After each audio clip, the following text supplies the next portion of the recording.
బాబా భక్తుడైన నానా సాహెబ్ చందోర్కర్ ఖండేష్ జిల్లాలో జామ్నర్ తాలూకా తహసీల్దార్గా ఉండేవారు. అవి అతని కుమార్తె శ్రీమతి మైనతాయి ప్రసవించే రోజులు. 2-3 రోజులుగా తీవ్రమైన ప్రసవ వేదన పడుతోంది. కాన్పు కష్టంగా ఉంది. నానాసాహెబ్ సాయిబాబాను సహాయం అర్థించి కుమార్తెను కాపాడమని ప్రార్థించారు.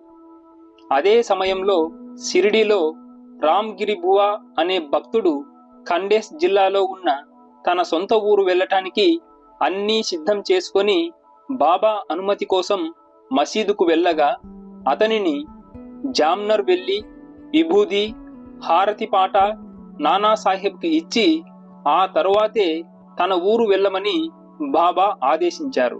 జామ్నర్ షిరిడీకి 100 మైళ్ళ దూరంలో ఉంది.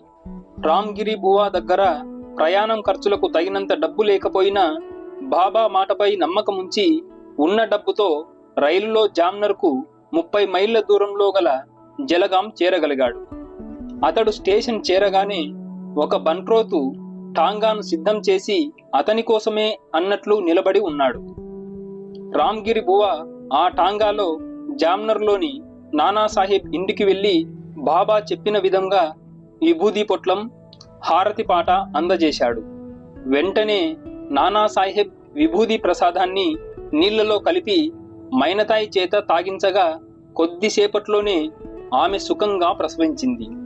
రామ్గిరి బువా నాన్ సాహెబ్ దగ్గర సెలవు తీసుకుంటూ టాంగాను జలగాం స్టేషన్కు పంపించినందుకు కృతజ్ఞతలు తెలిపాడు.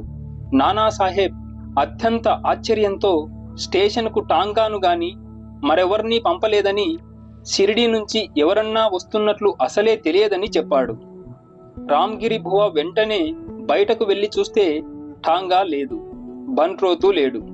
ఇలా మనస్ఫూర్తిగా నమ్మిన భక్తుల ప్రార్థనలను మన్నించి వివిధ రూపాలలో బాబా ప్రత్యక్షమై ఆదుకుంటారనడానికి ఇది ఒక నిదర్శనం. ఓం శ్రీ సాయినాథాయ నమః.